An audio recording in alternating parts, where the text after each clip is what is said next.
Good afternoon. A very warm welcome to our Conversations program. Hello for everybody who's watching on Facebook Live. My name's Emily Butler. I'm the Conversations Manager here at Art Basel. We're delighted to be hosting our panel this afternoon, which is called Artist Influencers, which is a series that was conceived by Hans Ulrich Obrist, who's the artistic director of the Serpentine galleries in London. And we're really excited to be hearing today from artist Manuel Mathieu, who will also be in conversation with one of his idols, Edwidge Danticat, who is an author, a Miami-based Haitian-American author. So I hope you enjoy the conversation. Just one quick housekeeping note before we start. Please can you keep your mask on throughout the conversation. We'll be passing a mic around at the end to ask questions. Please can you keep your mask on when speaking into the microphone. So please give a very warm round of applause to our panelists today and enjoy the conversation. Thank you. Thank you so much. Thank you very much, Emily, and thank you all for being here. Thanks also to Mark Spiegler. This idea for the Influencers panel series really came out of conversations with Mark some years ago, where we felt it would be important to think about whom artists think of when they create, not necessarily in a genealogical sense, so it's not about genealogy, but it's more what Alexis Pauline Gams says when we discussed with her the other day the extraordinary book Dab, she wrote on Sylvia Wynter. She says it's less kind of like about the influence of Sylvia Wynter on her, but it's about the way she's thinking, with Sylvia Wynter. So this panel series is really more about with whom artists think with, or maybe also work with, or paint with, when they work. And of course, sometimes it's visual artists, but it can be also practitioners from different disciplines. And it's not the first time that we have a dialogue between art and literature. I remember here in Miami, we had a conversation actually with Glenn Ligon and Claudia Rankin. So I'm so excited that today we have Edwidge Danticat and Manuel Mathieu. And before starting, I wanted to ask you all to give them another very warm welcome and a big round of applause. Thank you.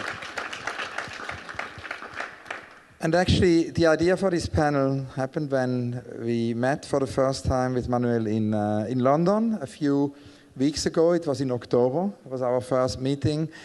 You were actually in town for the exhibition Antoine Sargent curated and exhibited there. And we had a conversation, and you mentioned the incredible inspiration for you, the regular reading also of the work of Edwidge Danticat, and that you had done a previous conversation, which for those of you who want to know more, you can all see on the website of the power plant.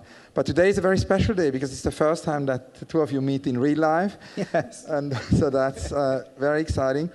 And before we talk about your dialogue, about your shared interests, about many topics we want to discuss, I wanted to kind of begin with the beginning and ask you both how it all began and how, Edwidge, how you came to literature, and Manuel, how you came to art.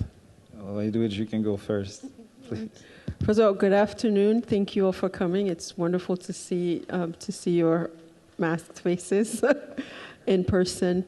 I came to literature from storytelling. I grew up I was born in Haiti, where I spent the first 12 years of my life, and I grew up in a household of very lively storytellers. And I was a really shy child, so I didn't think I could do sort of the performance of the singing and the sort of the vibrant, the vitality that all storytelling was presenting as in my family.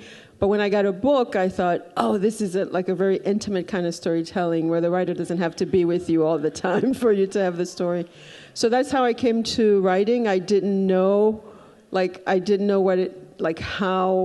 the words got on the page, but I thought, I want to do that. I want to do what the storytellers in my life are doing, but on this page like this. Emmanuel, you? Well, for me, it started pretty early. I was about 15 years old, and it started from curiosity and despair.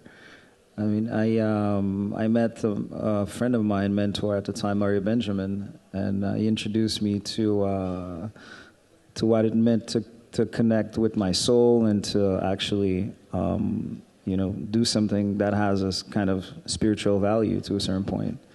So, but it came from despair and curiosity. I was a lost kid, I think, when I was 15 years old, and I bumped into him, and he was a eureka moment to this day, yeah.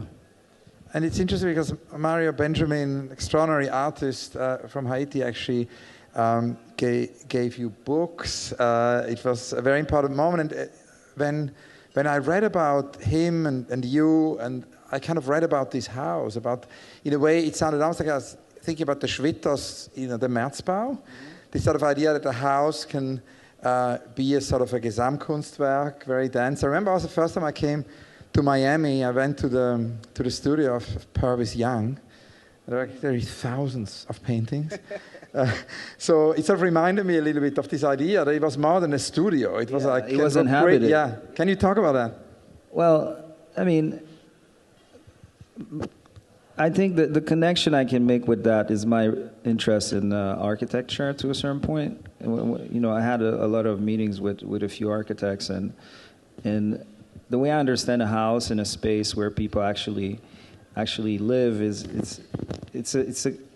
it reflects their mental space. When you're talking to an architect, that's kind of like what you're trying to put forward. So Mario had a really, I'm going to say, agitated mental space. I want to say a very dynamic mental space. So it showed in everything in his room, in his house, and he was always moving things. It was never something that was definitive for him, and I really like that because I can relate to that way of organizing the space, in my mind, basically. And Edwidge, did you have a Mario Benjamin?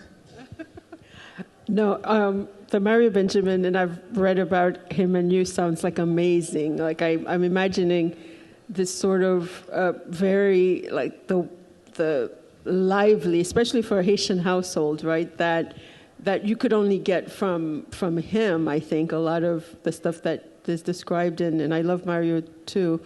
The storytellers were that for me, and then when I started reading Haitian writers, and Manuel actually is named for.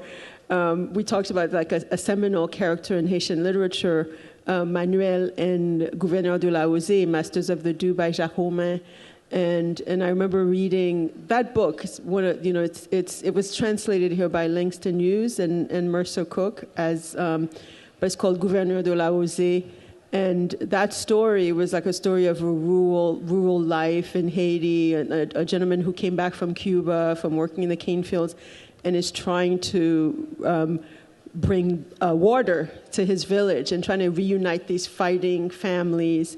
So I would say that was like the beginning of like, this experience of my grandparents, of their parents, was suddenly in a book, and it just felt like, that too can be literature.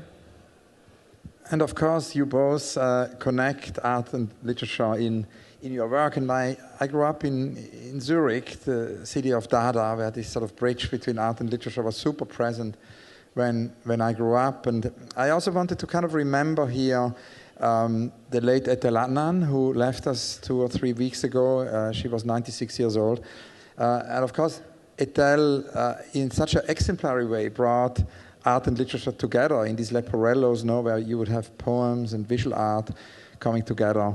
And she was always saying that we sort of need this togetherness, not separation, between art and literature. So, and that's definitely why it's so wonderful that the two of you meet for the first time in person here. And I just wanted to hear a little bit more about how you connect art and literature in your work, because Edwidge, you have written a lot on visual artists. You've written on Manuel and several other artists. I just want to hear a little bit more about that, and then maybe from Manuel about how you connect to literature, because literature plays a very important role in relation to many of these paintings we actually see. Definitely. Yeah. Well, I think I was reading about the designer Virgil, who just passed away. And just how his multiplicity of personality, like I'm calling him a designer, but he's calling himself a maker, right? And I've always felt like you can learn from different mediums, right? From Manuel can do something in sort of like in the images that I try to get close to, right? You want to move people with an image, but we're using words to do that. And in any language, you only have so many words, right, to create this image. And writers often use that image of the Michelangelo of chipping away at the block of stone until the image emerges. So I think as a writer, I feel like I can learn from any medium. And so looking at, during the pandemic, when I was writing about Manuel, I was writing about Betty Saar, I was writing about Michael Richards, it was great to have something to respond to, as opposed to just pulling it out of my very frantic head. So I think that collaboration, that conversation just has always existed for me, whether you're talking to the artist like we're doing now, or whether you're just having that silent conversation and being a viewer and admirer of someone taking it in. Thank you. Manuel, can you tell us about how you bring literature also to your work and how literature inspires the work? Well, literature found its way many ways in my work, actually. Because the words can be used to kind of summon certain emotions. They can be served to preserve also, play a role in history. And I think my first relationship with literature was through history, actually, more than. And I think there's always a work of poetry when you're trying to use a language to the point where it transcends itself, and he connects with other things. In other languages, it can be, painting is in relationship to literature or other things, or painting to architecture, actually, because it's something that I'm interested in. I always see my paintings as a way I'm building something. I'm constructing a figure. I'm constructing my thoughts. That's also something that is very important to me. But it started with history. I started reading about Haiti's history, and how I can use those moments, those places, into what is left of those words that I can bring into my paintings, basically. And that's also how I got close to Edwidge, because she had because I think it's important not to only see history as facts, but it's important to understand that history goes through people, and we carry history in ourselves.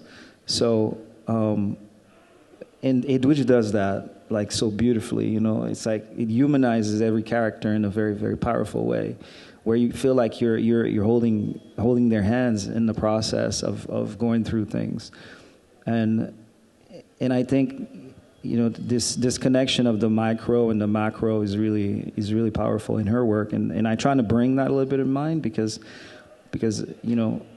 that's I think the strength of poetry is for something to be able to get you very close to a reality, but at the same time understand the context where it's happening, and it's two different temporalities also, so the writing is something that it has a tempo, it has a beginning and an end of a page, while a painting just hits you all at once, and then you kind of need to kind of deal with the different parts, and then so I think these are all for me a way to wrap up different levels of poetry with these languages. I think these overlaps are really important to me. Can you answer to that, Edwidge? It's interesting because would you agree with that, the difference between writing and painting as Manuel just described it? It's funny that you said that, Manuel, because often when I think of short stories especially, right? I'll say to people, a short story is like a painting that you kind of fall into, right? And then that there are things that happen before and things that happen after that are not in that page, in that story necessarily, but you kind of just fall into it. And so I've often, used that metaphor of a short stories as painting. But I agree. I think we consume the world in so many different ways, and and those like sort of intersectionalities, I guess you call it, or interdisciplines, for me are very interesting. Like even, Manuel's conversation with history as someone who is really born, like you were born on like this cusp of history that keeps unfolding in Haiti, and this looking back in a certain way. So when I was thinking of your paintings about the dictatorship, I was like, I have to go back and read, Fort Dimanche. By Patrick Lemoine, who was a prisoner at Fort Dimanche, and what he had, what he was thinking. And I was reading like Roland Chassagne, who died at Fort Dimanche, but didn't necessarily write about Fort Dimanche. So I had to kind of go actually to go through the literature that's written about that period also to better, to sort of like take a deeper dive into the paintings. So I think there's a work of interpretation that you sort of like you give us. It's like a key to enter this very heavy history for us. And complexity also. I mean, there's a student of UCLA who wrote me a message not too long ago about a painting I did, the Prophétesse, which is a painting of Romaine la Prophétesse. And I was studying the presence of queerness in voodoo at the time, and Romaine was right on that. And I'm saying that because she's writing about that, and she said she wrote books about it, but she said there weren't no historical portraiture of Romaine la Prophétesse. And she said the way that I fragmented the figure refers for her the complexity of the persona, and it was a very complex figure from my perspective, not just from a gender point of view, but just from spiritually also. There were several levels of spirituality, of clashes and things inhabiting one person. And I think it's important to underline that the binary I think this binary of men and women is such a fresh concept, like First Nation and voodoo, and it's just not just two genders, like, you know what I mean? So when you embrace that heritage, you fall in a place of infinite possibilities, and it creates really interesting bridges for possibilities of representation. Because I don't believe figuration exists. I think we always deal with concepts of the pieces that we're doing, and the more complex the concept, the more complex the figure can become. And that's more fruitful to me as someone who's living in a world of apparition and disparition. It makes more sense to me. That's wonderful. And Edwidge, how would you see that in terms of your writing? Also, how you have characters and how you build characters. Would you agree with that? Is that similar? Well, I think so, because I think this idea that's both in creativity and then sort of the primary spirituality of Haiti or creation is the sense that you're a vessel, right? And Vodou, you're the cheval. Like there's the person who is inhabited by the spirit is the horse, and so there's like this. I think this place where the spirituality and the creativity meet, because often, I don't know if this happens for you, Manuel, like sometimes, there's something, you're writing this thing and you feel like, oh, I was just taking notes almost, right? Like you're a vessel through which it comes, you're not sure how you know it. And I would imagine, I think because the painting involves so much more of the body, like, right, that it's almost like a dance you have to perform as you're painting. So I think there's that power in creativity, and then this power of like just really this thing where you're, in your case, and I felt like I had a similar experience writing The Dewbreaker, of just like calling, just like bringing to the page or to your canvas, not just your ancestors, but your ancestors in pain. And this place that's like that's just like where so many people disappeared.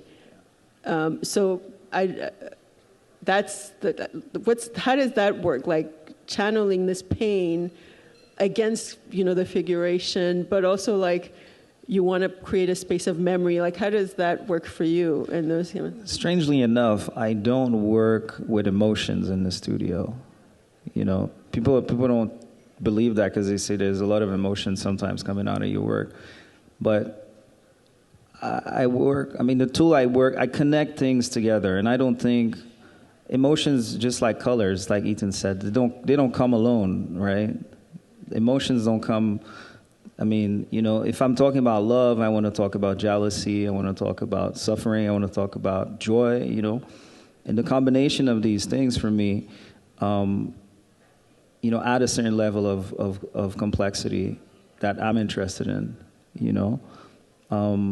So it's not I'm not after the emotions, These things, I kind of read them, understand them, and then when I'm working on the painting, I'm working with my head, strangely enough, more with my head. That's why, for me, it's a conceptual experience. Painting is a total conceptual experience, even though there's residue of what we can say figuration, but these are just residue of thoughts to a certain point. So you would say, because I just saw this film by Albert Oehlen, he's done a film with actually an actor. It's a feature film, and a German actor kind of paints a painting during the duration of the film, and but Albert was very, very present and actually did the painting, and the actor would always do the same. So, so Albert said, the painting happens in the head. Yeah, I think you'd agree with that? Well, I think it's, yeah. It partly happens in the head, in my head. I don't want to say for painters, but a painting, whatever our real, what you do in a painting is, it's not reality. So you're dealing with something else. You're dealing with the concept of what you're painting. And me, what I'm interested in, and that's the thing.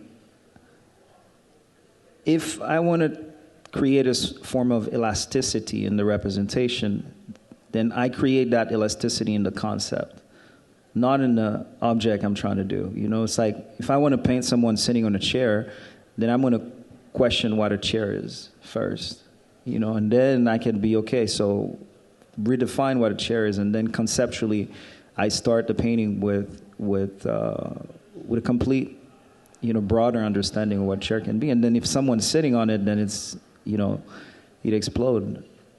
I think it's more rich in terms of representation, Can I ask a question about that? Yes, of course. Tell me. So I'm curious about the idea of like the thing that's the painting is in your head, but then are you ever surprised when are you trying to replicate what's in your head, or are you opening to being like, oh, that's not what I was seeing? Well, I'm trying to find something, and what I came to realize with the little experience I have, the idea is not to overcome a feeling of loss or miscomfort. I think it's to embrace it. It's the idea of being comfortable with it, and grow with it. You know what I mean? So, and then in the process, I discover things. And what I discover, sometimes they're paintings, or sometimes they're stories I tell myself. And that helps me grow as a human being, basically. So that's why I spend my time. And then the paintings just becomes these kind of residues. They're just kind of rocks that I put. It's like I'm making a journey, a road, and I just put rocks. And then maybe one day I'll look back to kind of, go to when I was a baby, I don't know. But the idea of leaving things behind, that's why, in the back I was asking you, how do you deal with memory, right? Because if you read her book, it's very precise. She has such a beautiful way to talk about people, talk about things, talk about relationships, how relationship takes shapes and they sometimes vanish. And I was telling her that, funny, I paint so I can forget about things, so I can let go of things. And I was curious to know, now I'm going to ask you, what is your relationship with memory when it comes to, building your characters and you revisiting also certain times in certain relationships you had, and how do you bring these kind of relationships on your page? Well, I think, when I started telling you in the back, we didn't get to it, but I think of when you were describing that particular relationship with memory, I was thinking of Julie Dash's gorgeous Daughters of the Dust, and there's a character in there, Yellow Mary, who says that, I take all my, I'm paraphrasing, all their unpleasant memories, I put them in this trunk, and then I revisit them as I wish, like when I want to, so that you kind of are not carrying them always with you.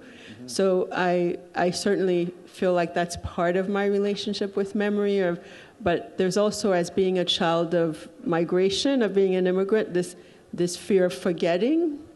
And so the page is also like a place of memory, right? Like to just I better write this down so I don't forget, as my years here in America add up, and they're much greater than my time in Haiti. So there are things I really want to capture. And when I go back, I'm sure it's the same for you. People always want to know, are you going to paint me? Are you going to write about me? And you're like, no, I'm just here. But you're sort of always sucking up memories because you're realizing in the returns, in the brief trips, that you're collecting memory, not certainly for stories, but you're trying to refill that space of memory. But I write to, like you said, you write to leave behind, but I write not to forget. There are things that I really want to never forget, so I put them on paper. And you said before that for you it's also about forgetting. Yeah, I mean, it is, and I think I told you that in the past, or I think I told you that when we met. I think, and you might relate, the act of painting for me, it does two things. The act of creating, it kind of it intensifies my present, I really feel like I'm here, I'm right now. And it also reminds me of my ephemerality, because all these things that I leave behind. And I'm curious to know, what is your relationship to ephemerality? Don't we all have That's what I'm saying. I think now we've all experienced especially our sort of hyper vulnerability, let's say. Yeah. Right. So I've always this thing with mortality. There's people like Europe. That's what I think I've written a lot about death, because it's kind of almost as a way to defy it. Yeah. Right. I mean, it gets. Ephemeral, that it just gets more familiar as you get older, and also when your parents die, then you're just kind of it's you and whatever else is out there. There's no shield. So I felt it most intensely after my parents died. And then this past 20 months or so, then it's it's all going dust to dust, isn't it? Yeah. Also, thinking about memory, I found this sentence, Edwidge, you said that we lack memorials, that basically you described these different moments now in Haiti where you say we move from tragedy to tragedy, and in a way there isn't really memory. And you said, can you talk a little bit about that, about the necessity for memorials? Well, I mean, certainly in the case, of Haiti chérie, our beloved Haiti, there's not often time to pause on the big things, right? This past year has been like that, where it's one thing happens, there's no time for mourning, which I guess we have in common with the rest of the world now, because there was this period where even if your mother was dying, you couldn't be there, and the rituals had to be truncated, you had to have funerals a certain way. So this idea of rituals, right, which I know is also important to you, and the lack of them, it's something you lose when you leave your country anyway, under any circumstances, right? But when you're always sort of tied to your country by pain, and not just past pain, but what you're saying, the hyper-present, I think it's just another layer. As an artist, it's something else that you're also asking yourself how to express, right? And I know the other day I was talking to Edwidge Danticat, who's an artist here, who's also Haitian. He was we were talking, like he was like, qu'est-ce qu'on dit? Like, when things are happening, hey, what do you say? What do you, it's like, qu'est-ce qu'on dit? And that question kept sort of like ringing in my head, like, qu'est-ce qu'on dit, Mathieu? Qu'est-ce qu'on dit? Well, that's a really good question. And I'm going to build on what you said in terms of, Dubois was talking about a double consciousness, and I think I wrote that briefly in the text I wrote for a recent catalog. I mean, because of how we move today, my experience is more like a quadruple or, a kind of fourth, fifth dimension of presence, and the capacity to project yourself where you grew up and what it brings you emotionally, and to project yourself again in a different city or in different context, and still have something that you carry like a thread, which is your kind of personal experience in tragedies or joys.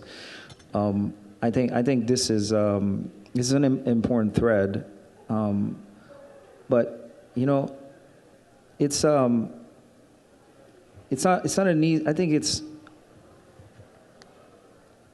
it connects to a level of complexity that you might be able to find in my work or, in my confusion, because it's not just about labor in terms of, I'm not just using that kind of complexity, but I'm also living it, and how that alters me. This is something that I'm learning to compose with, every day, basically.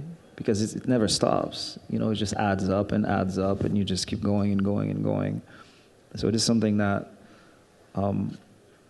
it adds another layer to my experience as an artist,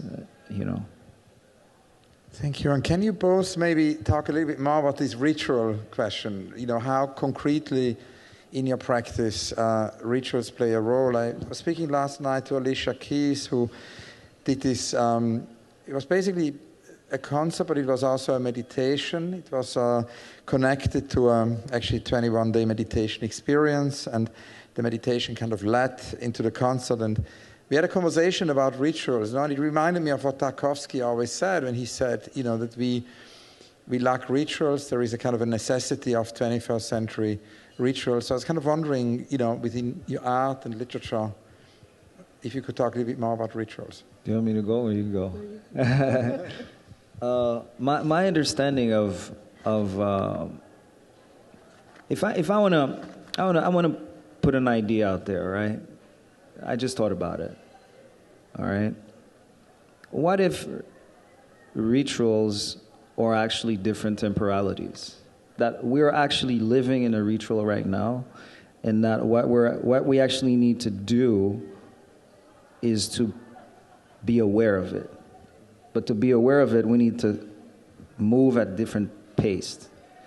Take the time to listen, take some time to kind of like feel what's happening to us, what's happening in us, stay with our pain, stay with our joys, all these things. Maybe that's, and I mean, the idea of ritual also, if we were to define what it is, for me, it's a habit that you have, that you've bring into your life, and you've done it so many times that you do it in a way that you don't question it anymore, right? Which is a lot of the things that we do in our lives actually can be perceived as a ritual. Now, what are the rituals that are actually serving us and those that are not serving us? That's a personal question, right? So,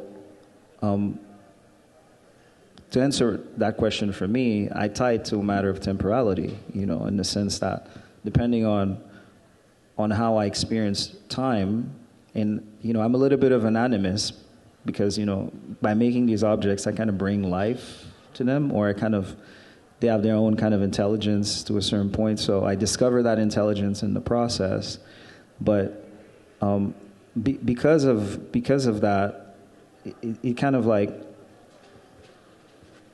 it's my way to understand the ritual that I bring into my life, with those different temporalities and how they serve me or not. I'm going to tell you a little story. The Igbo in Africa, what they used to do is, there was a shaman in the village, right? And they used to, when they had a wish, like let's say a group of people had a wish, they would bring it to the shaman, and the shaman would put the wish into an object, right? And they would cherish that object. They would channel their energy towards something, In that process, that's a ritual. Now, the question is, what are the things that we're channeling our energy to, And I think art is my way to channel whatever is going through me, to get back to what you were saying, right? But yeah, it's a long conversation. It's a conversation that you can build on till the rest of the day, from my perspective. But I'm curious to know what you think. Well, I love certain life rituals, right? I think these rituals that build community, to build on to sort of like the communal thing you're talking about. For example, I remember when I was a kid in Haiti, going to wakes, right, veillées, and it was so extremely puzzling to me, a veillée, like especially in the countryside where everybody was so happy, they were singing, there was such a liveliness to it, and then the next day those same people were like throwing themselves on the ground and weeping at the funeral. But I realized in that ritual is an entire life cycle, right? That you do this celebration and then you mourn, right? And then it was just kind of, and then sort of like those 24 hours is the full extent of a person's life. So those for me, and those are the things that I feel like I missed most during the pandemic, where you couldn't get together to carry out these types of rituals that heal a family or that heal a community. So when I don't have any artist rituals, because I have kids, and so I have to just get in, like do what I can, go like, okay, school pickup is soon. So I don't I don't have time to do these things that ease me so much into it. Like, you have to be an artist around the life that you have. I think that's what's important for people who want to be artists to remember. You have to kind of work around the life you have. But I love community rituals, whatever they are, like these types of things that we accept as like that we all do together, that we all do effortlessly without being told, like that when someone dies, people come over and they bring you food, they keep you company. These types of rituals that when you're in migration, when you're away from home, that you feel sort of or when there's a pandemic, that you feel like a gap in your life for not having. Now, it's interesting because this whole conversation last night with Alicia Keys, happened in the context, of course, of this Terme, event she did, which, as I said, was a sort of a hybrid format. And it raised also this question, if you think about rituals, a different form of rituals, if that needs new institutions, and I've just basically published on a conversation with Edwidge Danticat, and he always said, as a writer, he felt there needed to be a museum for Martinique. He wanted to, and he said, it shouldn't be, the politicians coming up with it. It shouldn't be necessarily a museum director coming up with it. It should come from the artists, And so he came together with Wilfredo Lam, with Mata, the surrealist, with many of his other friends, and they started to basically work on an Institute of Our Worlds, where he wanted to bring together in an archipelago way all the cultures. And sort of he saw that as a work of his as a public intellectual. And of course, he previously had done a school, and that was realized, and that school became so important, as Patrick Chamazo told me again when we met last year, for generations of students in Martinique, as a school which emphasized Creole, as the importance of Creole, and basically was in that sense contrarian to all these schools which were mostly French in Martinique. And so it was really him as an artist inventing institutions. And sadly, the project of the museum remained unrealized, which is why we've now done this book. So to cut the long story short, I was kind of curious if you had ideas as an artist and as a writer of an institution in the way Glissant had imagined it, and how you would feel such an institution for new rituals could work. What is missing? I'm happy you're asking this question, and you're putting it like that because, you know, the politician and the artist, they would do an institution like that for different reasons, you know, and it would be to preserve different things, you know, which I think is interesting to acknowledge. I'm thinking about cities. I'm thinking about building cities. This is kind of my next gig. I'm like thinking about that right now. And I got to read about it, you know, and this is like a lifelong project, just like an architect that would do one building in his life, you know. This is kind of the thing. So yeah, you mentioned that in London, we stood in front of your paintings. Yeah. In the exhibition, and we looked very intensely at the painting, and all of a sudden you started to talk about building a city. Can you tell us more how because there was, of course, Constant, the painter, the generation of the Situationists. He imagined cities.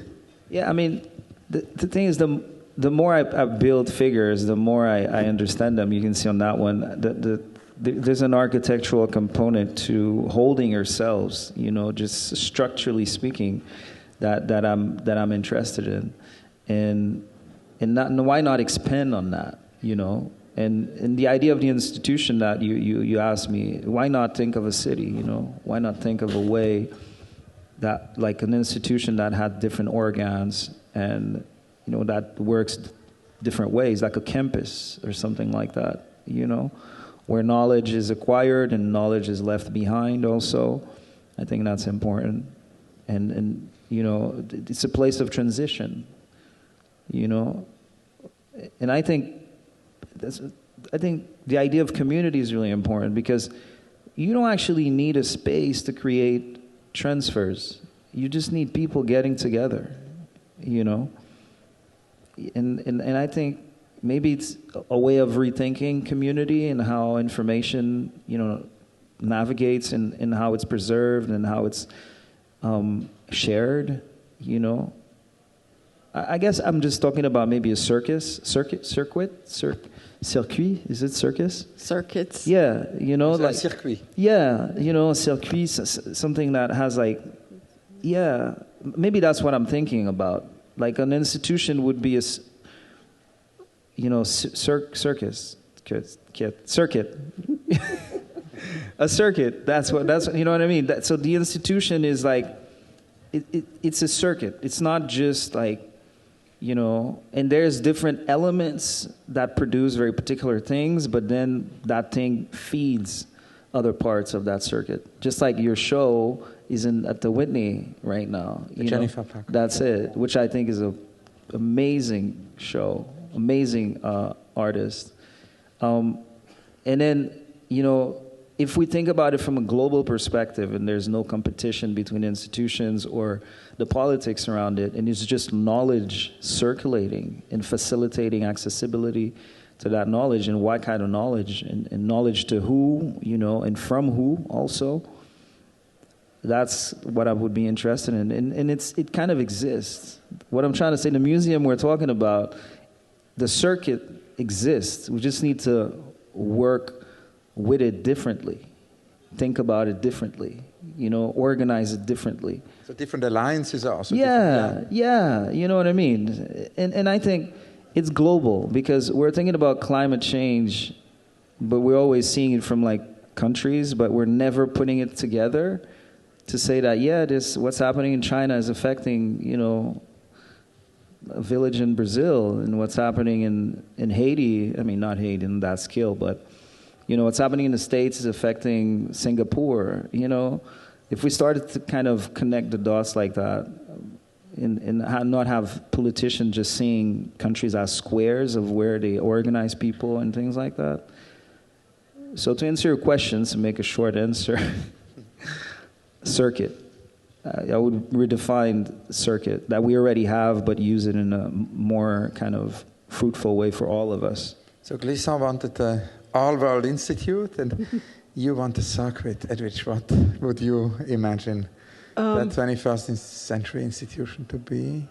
Well, I guess I want to more remember something that in Haiti exists. So and Croix des Bouquets, which is now kind of a no-go zone because of the gang there.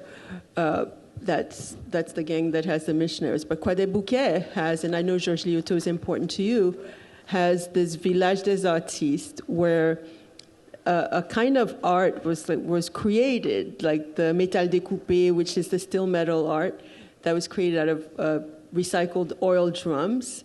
And so this village, had artists and artisan and this collaboration, and you would visit, you would walk through it was kind of like this thing that Glissant was talking about. It was imagining, but it was part of the community. It still is there, but it's not accessible. But I feel like that's the there are many art institutions in Haiti, but this was sort of, it felt like it was in the community.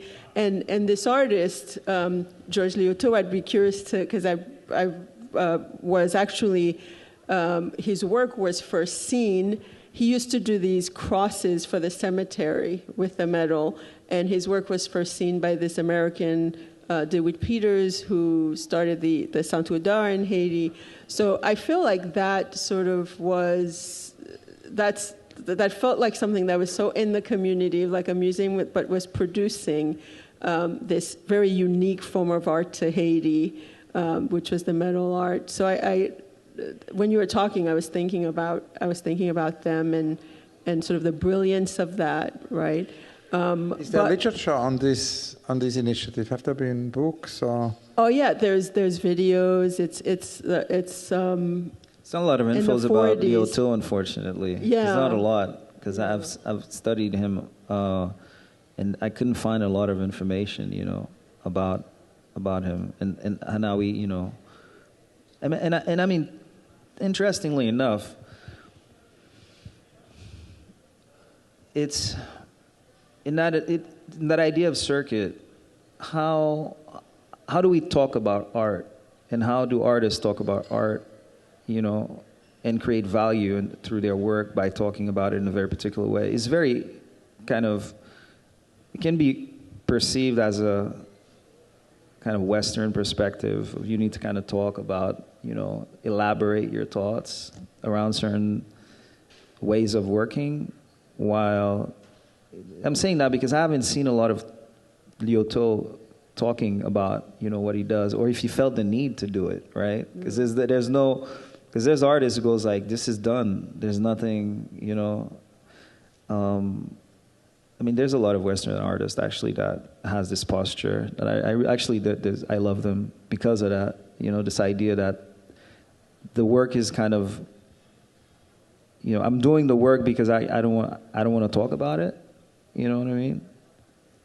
It's not part of the language with words, and that's kind of interesting to see. Now, Glissant, and it's actually fascinating, a mapping of the circuit also as an archipelago, and there's of course also the institution Françoise Vergès wanted to do for La Réunion, which is also, I've just had a long conversation with her about that, and also an incredible archive, which almost got realized, and with many, many connections, interesting connections also to what Glissant wanted to do. And one of the things Glissant always told me is that he believes that we need to find other forms of engagement and need to go beyond the museums, because of course the museum has doors, and that means that these doors, even if you have free admission, might not be accessible for a lot of people. So he said we need to go with art to the people. And an artist who has always done this is, of course, Faith Ringgold. And when we did the show with Faith at the Serpentine, she told me that for her, one of the most important moments was when she realized how important children books were, because it allowed her to completely, as an artist, have a completely different, Grace Lee Box talked about that as well, a transgenerational, dialogue. So I got super fascinated, Edwidge, with your children books, and started to order them, because you, like Faith, have actually really focused on children book. Here is one example, The Mama's Nightingale, but there are many, many more. Mm-hmm. So I wanted to ask you to tell us a little bit about that, and how for you, as a novelist, as a writer who has worked on so many different aspects of literature, how important children books are and how that entered your work? Well, I think because I also came through stories, as a young girl, I know that I understand, I guess, because of my own experience, the power of that transmission, and there is something, like you're saying, sort of like the intimidation of like, this is not for me, this is not, and we do that a lot, even like the whole thing of here, books are banned in a way, in this conversation that's like spiked up again, like what people should be allowed to read, what they shouldn't be allowed to read, the whole critical race theory thing, like you don't want to bruise people's ears with certain stories. So I feel like it's an introduction. It's like it's an entry, and often, it's like the Toni Morrison, it's like if there's a story you want to read, like you write it, and I have 2 young girls, and I just really wanted, I wanted that to be another way for them to be introduced to these stories. So that's really how I started. Actually, they helped me. My girls helped me with the stories. They're going to get royalties at some point. And do you plan to do more children books? Yeah, what I love about that whole process is very different than the adult books, where you're sort of, I think of what you do when you're writing a novel is like you're sort of implanting a movie in every individual head.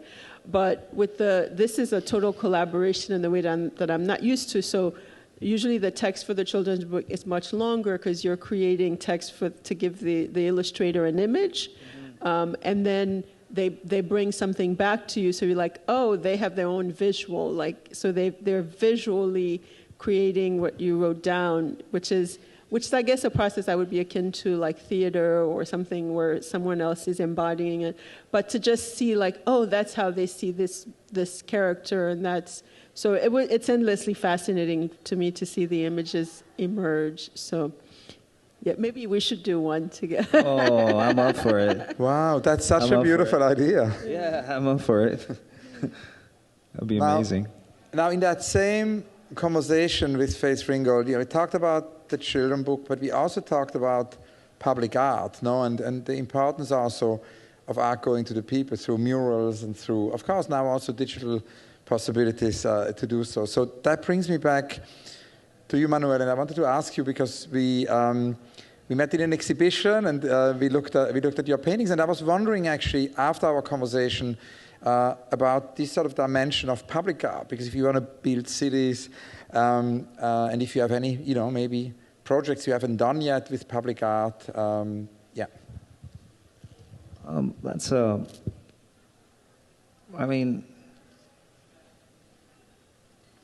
public art.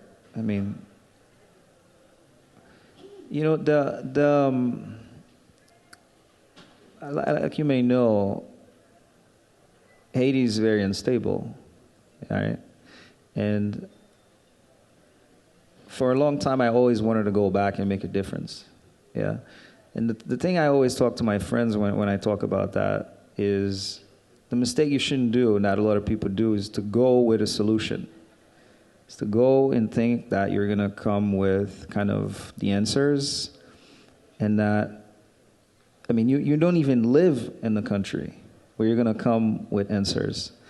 I'm taking that route because the idea of the public art starts with what public you're talking about, from my point of view. Who's the public? Where is this thing happening? And it sounds like a very simple question, but I would be curious to know, to live a little bit before where the work will be, just to kind of understand what is happening in that environment that I'm adding something to, right? That would be kind of my first thought process, and what makes me think that this space needs something in it, and that thing is art. I don't know. maybe it needs schools, maybe it needs a library, and maybe art can be those projects. Maybe an art project can be, it's probably the artist done that. An art project can be a library. Can the library consider the public work? Can a lake be perceived as a public? I'm falling a bit in Christo's world now, but I like to think about it like that. What is public, and considering we have so much power on nature now, can we have geological shift and consider that public art? Like literally build lakes and build change ecosystems and just say this is, because we do it for capital. Maybe we can do it for something else, and that for me, just thinking about it like that forces me to have a different understanding of the environment that these things will be, automatically.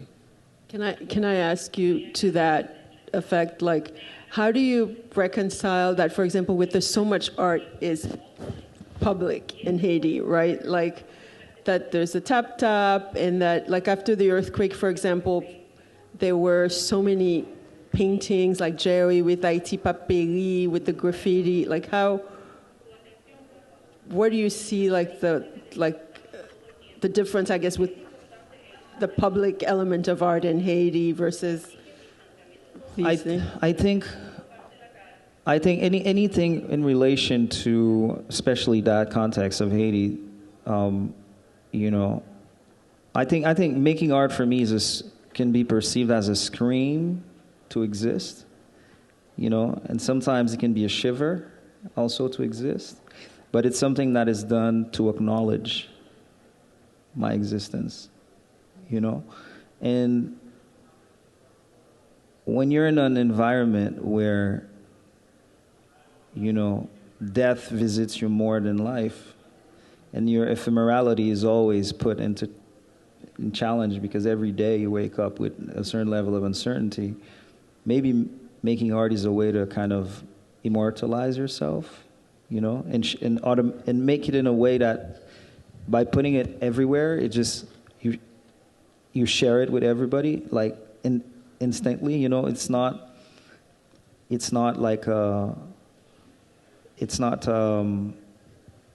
something about access, because we're talking about the museum and the doors sometimes are closed. And my experience, and that's something about also showing work in Haiti, which I think is difficult because the context that I used to show work in Haiti, it wasn't a context where not everybody had access to the work that I was showing. People in the streets didn't have access because there was certain places that when you go, you kind of need to identify yourself, and they ask you, what are you coming here to do, right? And that's a very vertical way, of appreciating art. And having it public, it's in a horizontal way, but it brings other challenges. But for me, that's what it is. But it talks of skill also. When I got into art, I was, reading about Lewitt, Boltanski, Christo, and on my way back, driving through Boudon, and you had the Bidonville on both sides, and I used to think of Christo. I'm like, I'm going to rap these Bidonvilles, you know what I mean? That was like the glitch I had in my brain, but it's impossible to rap them, but it was like this kind of, anyways, it's a wink to kind of this idea of public, and having things that are outside of the context of showing art in a very particular setup, And one last thing to kind of end up that charade is public art makes me think of nature, because it's something that is free, something that is generous. Free, depending where it is, because sometimes you need to pay a fare to go see that thing that is free. But the fact that it's open to the sky, it's very close for me to the experience of nature. which is nature is kind of, it's God basically. It's something that is free, that is given, and if you take care of it, it'll feed you, which is kind of a incredible reality. And I noticed you have flowers on your suit, and I have flowers on mine, and then she has flowers on hers. So I think we're both a fan of, that gift from God, I guess. Yeah. Yeah, maybe it's a moment. I have 2 or 3 last questions, but we can do them at the very end and now open it up, no, for questions. So we have a microphone, and any questions, comments?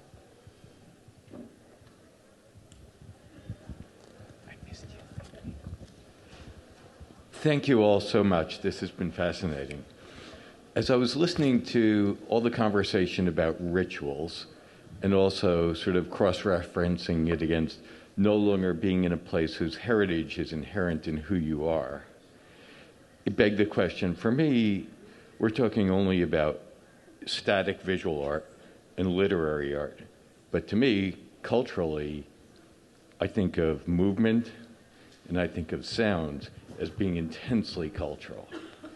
And I wonder if you've thought about how that fits in to weaving a more multidimensional fabric of art as a cultural expression. Well, I mean, Haiti. This is an exciting question. Yeah, you go it's first. so abundant with that too. Like, oh, there's something I want to say. No, I guess we're sort of talking in our everyday disciplines, but we come from a culture that's like rife with that, with dance. Yeah. Oh yeah. So it's vibration. You know what I mean? Like the voice is vibrates. Your first kind of, openly. In voodoo we sing a lot. You know what I mean? First Nation we sing a lot. It's an echo. It's completely echoing what is inside of you. It's like a reverse kind of movement. This is really, and anything that is, for me, that creates energy has the possibility to create an environment for rituals. You know what I mean? So I completely, moving also, dancing, this is something that is, it's a good, and like she said, in our culture, it's very precious. The idea, I used to say, I'm 35, and I used to say at 35, I'm going to be a musician. I'm done with painting. I'm going to be a musician, I'm 35 and I haven't done it yet. I ordered the little kind of keyboard to do the music, but I haven't had time to do it. So that says it all. I'm probably not going to be a musician. But the reason I said that is because in my head, during the revolution, there will be music. We will be marching to music. You know what I mean? To sound. We'll be marching to sound. And I was like, I want to do that music. I want to at least be part of it. I don't think I will, unfortunately. I'll be doing cities on the side, but but it's very important, the vibration that we kind of create. Our own body is in sound. Very important. Even at protests, right? It's a big part. And the only other place I've seen it it's like in the protest against apartheid in South Africa had a similar vibe to Haitian protest where there's singing, there's dancing, there's, for sure movement. It's just part of life. And the thing that I was talking about, the wakes, is full of that too. Just everyday rituals in that way. And to add to what you said, I'm sorry. Singing also is a way that we used to communicate information during the revolution in Haiti. You know what I mean? They didn't have to send information from one plantation to another. They had to write and then send it through a horse and things like that. But slaves used to sing. They used to transfer information from 2, 3, 4, 5 plantations. Send information in the north from the south just by singing, So this is something that is not, that has a, it's transcendental basically on many, many levels. Thank you. Do we have more questions or comments? I've got one here. Yeah. Hi. I've been following the really positive comments that have been coming in through Facebook Live, and a lot of people noticed that it was really interesting that you were describing how you're painting with your head, Manuel. And one viewer noted that ritual is conscious and habit is not, which I thought was nice. But someone asked a question about, they wanted to know more about the fluid condition, or the fluid condition in your paintings, Manuel, and also in your books, Edwidge. The fluid condition. And if you had thoughts about that. Yeah, the fluid condition. Fluidity, I mean, that word is heavy. The way I'm going to answer about that is, I'm going to talk about, we're talking about rituals. I'm talk about libation, which is something that I was thinking a lot when I was preparing for a show I just had, and I had to, and that idea of working with concepts is very practical because, libation is something that can be very fluid. But it's the metaphor that, to pay homage like that, the fact that the liquid hits the ground is also part of the offering. And I was thinking about, what if I am the liquid that hits the ground, and that's kind of part of the whole process of the offering. For me, it somehow talks about that idea of fluidity, because when it hits the ground, it's not contained anymore. It just takes the shape. It takes no shape, basically. It's part of the ground. It enters the ground and just disappears in the ground. And I really like this idea, which is kind of connected also to ephemerality, which is something that is in my work. But that's how I connect it, especially to that question right now, today. Maybe in a week I'll have a different approach on it. But that's my 2 cents. I mean, I see it also as this kind of journey between sort of like the spirit and the flesh, like this idea of embodiment. For example, in Creole, Lord Baudelot, on the other side of the water, can mean both that you have died or that you've migrated. So this idea of like the body is fluid, the spirit is fluid, and like, the elders used to say, like, when you die, you go to Guinea. Yeah. And so this sort of constant travel, I think, between flesh and spirit, between life and death, that's that in a way you try to kind of pin down with art in some way. So that's how I see that fluidity. Or pin up. I have a question in relation to what you just said. Do you think that fluidity of flesh and spirituality can be at the core of preserving our humanity? Of course. I mean, I think it's part of certainly. I mean, I take for granted our humanity, right? Like others don't, right? Like they sort of want to brutalize your humanity, but I think that's, for me, that's like yes, like I'm not trying to humanize. We are already human, but sort of like the depth of it, like that. I think what's to be explored further is like that notion of like what's like what I'm not seeing, les invisibles, like what's beyond this, and just like to try to. I think that's what's amorphous to me, and that I'm just trying to always, on some level, define for my characters, for myself, Thank you. Do we can maybe take one more question? I got one. Is this mic? Mic's on. Okay, here we go. Just have a question and a comment and a question. Man, your artwork is beautiful. I'm looking on the screen; it's amazing. Thank you. And speaking of the spiritual aspect, there's a group of people, prisoners, men and women prisoners, that from like 1932 until like 1989 were making these pieces and these like weave sculptures, and it was all out of like a spiritual experience, they called it, to get their mind away from like being the conditions of being in prison. But different circumstances can bring out the spirit to do things that people just will marvel at, you know. And my question was, do the loup-garou really exist? The loup-garou, do they exist? Man, I mean, you go first. You want to go? I'm like, you had to go there. No, but you go, and then because what he said is really like. Recently, I used to think that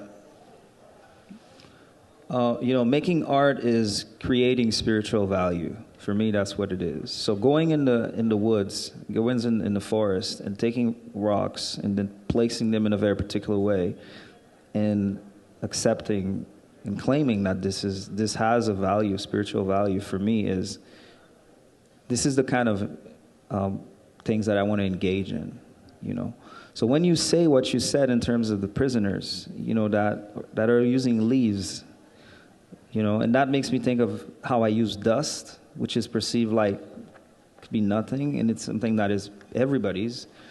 It really gets to me, you know. It really, really gets to me because there's something I wrote about. There's a show it's called Negro Land, A Landscape of Desires. And in a text I wrote for that, there's a quote where I'm saying that, you know, when the slaves were traveling from Africa to come to several parts of the world, sometimes they used to hold on to a rock in their hands. All right, just hold on to it and pray with that rock, with their fists closed, right? And they would take that rock and sometimes give it to other people. It was nothing, right? But doing that was their way to preserve their humanity, you know? And when you say that about the prisoners and they use leaves, for me, that's exactly what it is, you know? Now, the structure around how the art circulates, where it's shown, where it goes, that has nothing to do with these moments that you're talking about, you know? And that's very powerful to me because that's where my core sits. That's what I value. That's where I go to come back with these things, right? But yeah, that part is really, I wanted to underline that because it really got to me. It's very, very powerful what you said. And I would actually want to know about these guys, you know, like their names and everything. About the loup-garou, I think it's about beliefs. So everybody believe what they want to believe, you know, to a certain extent. Now, can that belief manifest itself in the real world? I don't know. You know, depending on the proximity you have, maybe, or maybe not. But I have never seen any. You know, I've seen presence of unnatural things for sure, but to define them as that, I don't know. But thank you for your question, man. It's going to stay with me for a while. Yeah, I want to, like the loup-garou, for those who don't know, it's flying, it's women who take off their skin at night and fly, right? And often it's portrayed very negatively. It's usually someone who's what I guess in feminist theory they would call like a crow in the community who's unaccounted for, and they would be accused of being a loup-garou. There's, I think, Sukuya. There's other versions of it in other Caribbean islands. But for me, it goes back to, like, if we stay in, you know, and let's say we talk about this notion of Africans flying from enslavement. So you have Igbo landing, and you know, Toni Morrison at the end of Song of Solomon, if you surrender to the air, you can ride it. So I tend to think of it more positively, like as a sense of like ways that we dreamed, like the ways that we imagine ourselves out of enslavement.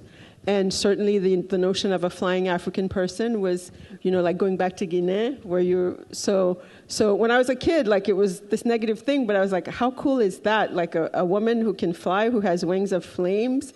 Like for me, that was like, wow.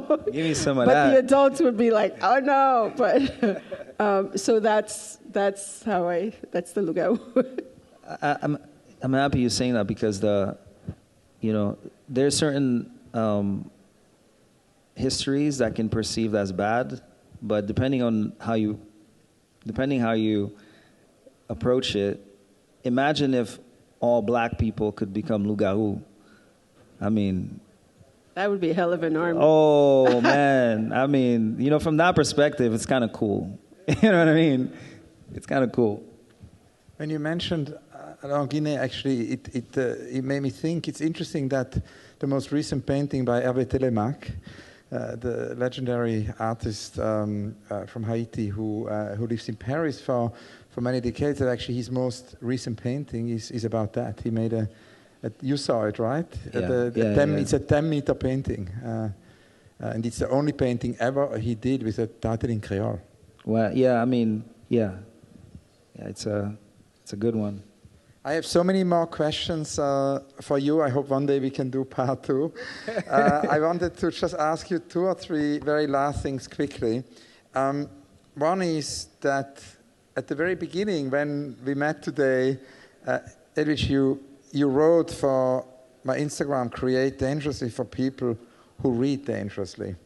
And I wanted to kind of end on that and ask you both to maybe talk a little bit about this sentence, but also what it means actually for you both to take risks. Because it's something which came up in your online conversation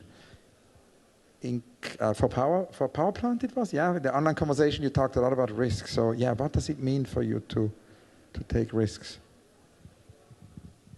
Well, actually, that Create Dangerously, it's the title of an essay collection that I wrote. It's from Albert Camus' L'artiste et son temps, and there was one of his last lectures where he said, to create today is to create dangerously. And then in Haiti, we have this whole very long tradition of engaged writers who some were killed during the dictatorship. And so I was just thinking about that legacy of what it means to take. You can't create without taking risk, right? Risking failure, risking ridicule, risking rebuke. But success, too. Yeah, that's true. And then these artists were they were creating at the risk of their own lives. And so I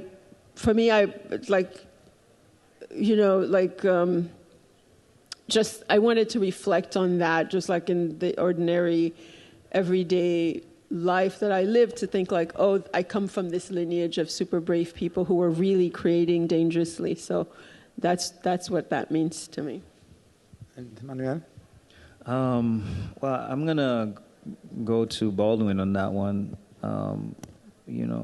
About his, he's talked about the artist and integrity. He talked about to give everything. To give everything all the time. That's and it makes me think, what is everything?